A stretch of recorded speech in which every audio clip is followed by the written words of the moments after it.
Thank you to everyone who's gotten the cookbook so far. I have both of these available right now, both in Kindle and paperback, like you see here. The link is down below if you're interested in buying these, and let's get started. We're going to start this recipe with your favorite thing on the carnivore diet, garlic. Go ahead and call this recipe whatever you want. Carnivore, keto, whatever. I don't care anymore, as is indicated by this long-winded script entry. I've removed garlic jackets by shaking them in a jar before, so I'm going to do the same here. Simply place 2 heads of garlic and begin to shake for about a minute and be amazed. Doesn't look like it did it this time. Maybe that's because I was only using a couple of cloves before. Whatever, get the jackets off and let's get to roasting. Grab a little piece of foil and place the garlic in the middle. Then add about a tablespoon of lard and a big pinch of salt. Wrap this tightly and place it into an oven at 350 degrees Fahrenheit for about 15 to 20 minutes or until the garlic is nicely browned. While that's in the oven, let's grab our second favorite thing on the carnivore diet, parsley. Roll this up and give it a nice chopping. Set it aside and get out your newly roasted garlic. You know it's nicely roasted when you could do this to it. Now start doing this with all of the garlic so that we have a nice paste. You can also give this a rough chop to help it along if you feel the need to. Next, we can add the parsley and top that with a nice stick of softened salted butter. You don't have to do this part with your hands, so I'll just let you figure out how you want to incorporate this. I just enjoy the feeling of butter in my dirty hands. Once it's nice and mushed together, place this onto a plate or wrap in plastic and set aside. Okay, now for our third favorite item on carnivore, ribeye, or really any steak you desire. Just make sure it's about 1 inch thick. Simply cut about 1 inch by 1 inch cubes. Feel free to use a ruler if you're really into your measurements. Now strategically press the cubes back together into a steak shape, and season generously with salt. The idea behind this is to have nicely browned bites of steak that are browned all over. And the best way to do this that I found is just to cook it like it's an intact steak. Place these steak-shaped cubes into a pan over medium-high heat and sear it for about 3 minutes. You'll want a crust that looks something like this. Flip all the steak pieces and continue to sear on the other side. Push all the pieces to the other side of the pan and add in about 3 tablespoons of the compound butter. Grab a spoon, tilt the pan, and simply baste your steak pieces continuously for about 2 minutes. After that time, you can turn the heat off and top with a little more of that butter. Stir this in and plate it up. Pour that melted butter on top and sprinkle on just a touch more salt. And look at that. We got a nicely browned steak bite that's perfectly medium rare. If you're trying to feed a lot of people this recipe, just do it in batches so you don't end up with this.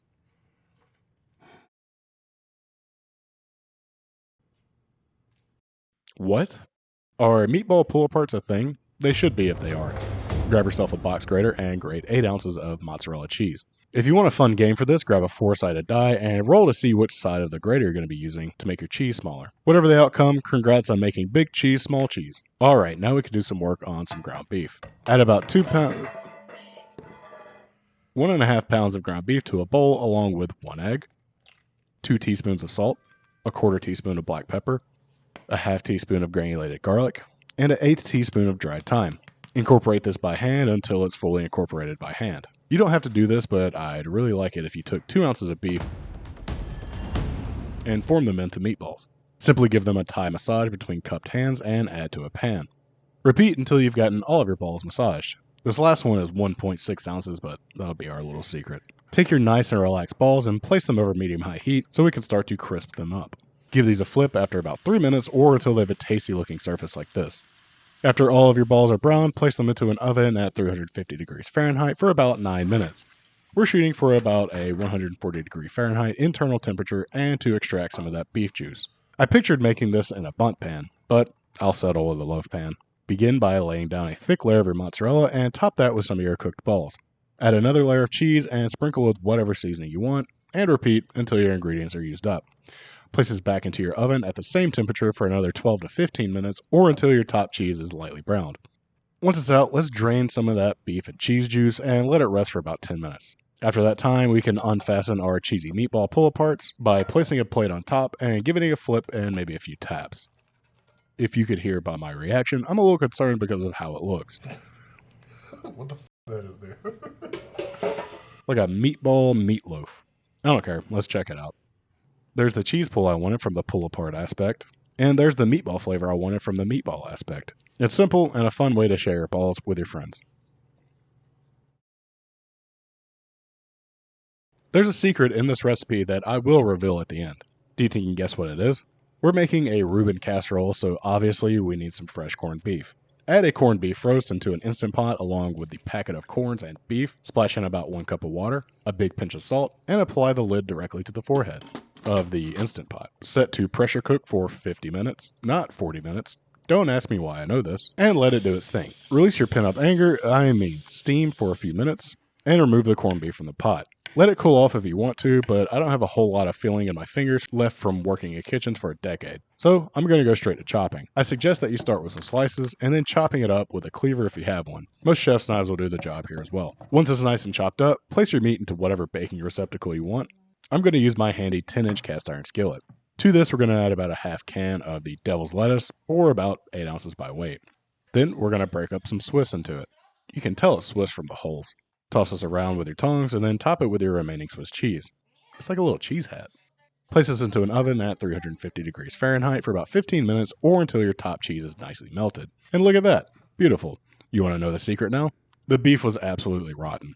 I thought it was the smell from the cryovac process, but as I was cooking it in the Instant Pot, it nicely perfumed my house with the smell of rotting beef. I unfortunately wasn't able to actually taste this, but I know this is a good one considering how simple it is. Cube steak is a dish from my childhood, and this one is prepared almost the same way. If you don't know what cube steak is, it's where the butcher will take a cheap and usually very tough roast and run it through a meat tenderizer. Since we want the most out of this cheap cut, we'll want to season it up pretty generously. Today I am using some Creole seasoning and some poultry seasoning. Heavily sprinkle these on both sides, and we can put that to the side for now. For the pork rind crumbs, I went with a pretty large amount of just the poultry seasoning since these pig skins are already salted. For the wet part of our judge dredge, add in 1 egg and about 1 cup of milk to a bowl. Serve a severe beating to the egg and milk to combine. Now that it has been beaten to death, take one of your little floppy steaks and dip it into the wet, and then into the dries. Press these crumbs in and shake off the excess. Set this on another plate and repeat until all of your steak has been used up. Little side note, I only had 3 ounces of pork rinds here. You want to make sure you have about 5 ounces in order to coat 1 pound of cube steak. This would be a perfect opportunity to add about a 1/3 cup of beef tallow to a pan over medium heat. But I got caught lacking, and the only thing I had on hand was lard. Once the fat is melted, drop in a little piece of your pork rind crumbs to test the sizzle. Carefully lay in one of your breaded steaks into the grease, ensuring to lay it away from you. Cook this on one side for about 3 minutes before carefully flipping and cooking for an additional 3 minutes. Remove from the pan and let it drain on a paper towel. I'd prefer you place this onto a cooling rack, but I don't have one, so I can't even take my own advice right now. Repeat until you have a big old dang plate of cube steak. Looks legit. It smells legit. And the taste? It tastes legit. This honestly brought me back to my childhood, and I enjoyed every second of it. It is definitely a little tough to bite through still, but it being tenderized in this way makes it nice to chew. For this final beef recipe, we're going to be making some chicken soup. Yeah. Pour 1 quart of chicken stock into a stock pot. I just realized why they call it a stock pot. To this, add a little bit of thyme, or a whole load of thyme on accident. The juice of 1 whole lemon. Squeeze it good now, you hear? A 1/4 teaspoon of black pepper, a 1/2 teaspoon of onion powder, and a couple big old dang pinches of salt. Make sure you have this over medium-high heat and give it a juicy stir. To this, add about 10 ounces of chicken breast to poach. Bring the stock to a low simmer and let this poach for about 7 minutes. After that time, turn the heat off and cover with a lid. Or pot. Whatever, man. Just make sure you let it steep like a delicious chicken tea for 10 minutes.